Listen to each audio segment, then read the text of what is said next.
সফলভাবে রোগীর খাদ্যনালীতে বৃহদন্ত্র প্রতিস্থাপন করলেন জিবিপি হাসপাতালের চিকিৎসকরা। মধুপুরের বাসিন্দা প্রসেনজিৎ দাস গত বছর মার্চ মাসে তার ছোট ভাইয়ের সঙ্গে ঝগড়া করে তার ঘরে থাকা রাবার প্রসেসিং অ্যাসিড খেয়ে নেয়। সঙ্গে সঙ্গে তাকে মধুপুর প্রাথমিক স্বাস্থ্যকেন্দ্রে নিয়ে যাওয়া হয়। সেখানে দেখা যায় অ্যাসিড খাওয়ার পর তার খাদ্যনালী জ্বলে যাওয়াতে খাদ্যনালী শুকিয়ে বন্ধ হয়ে গেছে। গত 1.5 বছর ধরে সে ঠিকভাবে ভাত ও জল খেতে পারছিল না। 3রা জুন 2025 বাড়ির লোক তাকে উন্নত চিকিৎসার জন্য জিবিপি হাসপাতালে নিয়ে আসে।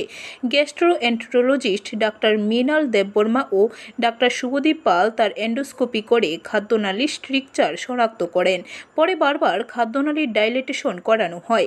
প্রত্যেক 3 সপ্তাহে একবার এই প্রক্রিয়া করতে হতো।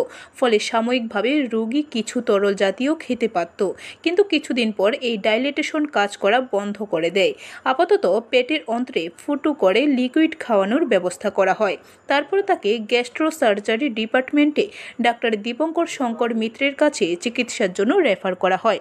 ডাক্তার মিত্র এই জটিল রোগীর ব্যাপারে হাসপাতালের cardiothoracic surgeon doctor Kanak Narayan ভট্টাচার্যের সাথে আলোচনা করেন।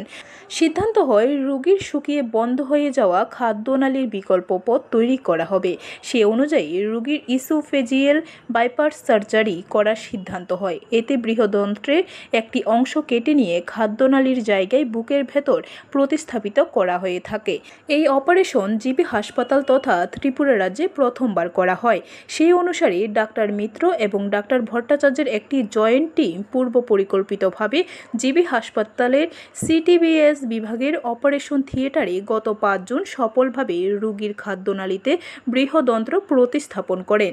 দীর্ঘ 7 ঘণ্টা ব্যাপী এই অপারেশনে ডাক্তার দীপঙ্কর শঙ্কর মিত্র, ডাক্তার কনক নারায়ণ ভট্টাচার্যের সঙ্গে ছিলেন ডাক্তার কিশোর, ডাক্তার কিরণ ও ডাক্তার অভিনব, অ্যানেস্থেসিওলজিস্ট ডাক্তার মণিময় দেববর্মা ও ডাক্তার সুরজিৎ পাল। অন্যান্য ওটি টিম সদস্য ছিলেন Sudipta Mondal, physician assistant, OT assistant Joydeep Chakraborty ও রতন মণ্ডল, ওটি নার্স সৌরভ শীল, মৌসুমী দেবনাথ ও আন্না বাহাদুর জমাতিয়া। এই ধরনের জটিল অপারেশনে রোগীর বৃহদন্ত্রের এক অংশকে কেটে বুকের ভেতর হার্টের সামনে দিয়ে গলায় অক্ষত অবস্থায় নিয়ে যাওয়া একটি চ্যালেঞ্জ। খেয়াল রাখতে হয় যাতে বৃহদন্ত্রে রক্ত চলাচল অক্ষুণ্ণ থাকে এবং পরবর্তীতে সেই নতুন অঙ্গ খাদ্যনালীর কাজ করে। বর্তমানে তার অবস্থা স্থিতিশীল, সুস্থ হওয়ার পথে। ধীরে ধীরে একটু একটু করে রোগী তরল খাদ্য খেতে পারছেন। সে এখন ছুটির অপেক্ষায়। এই ধরনের অপারেশন জিবিপি হাসপাতালে প্রথম ও সফলভাবে সম্পন্ন হওয়ায় সংশ্লিষ্ট রোগীর পরিবারের লোকজন, চিকিৎসক ও স্বাস্থ্যকর্মীরা সবাই খুশি। বলা বাহুল্য, এই জটিল অপারেশন ও প্রধানমন্ত্রী জন আরোগ্য যোজনার অধীন সম্পন্ন হওয়ায় রোগী সম্পূর্ণ বিনামূল্যে চিকিৎসা লাভ করেন। গত জুন মাসের 3 তারিখ আমাদের এখানে আসেন। এর আগেও এসেছেন, বিভিন্ন প্রিপারেশন হয়েছে। 3 মাসে আমাদের গত 3 জুন আমাদের এখানে এসে ভর্তি হয়েছেন।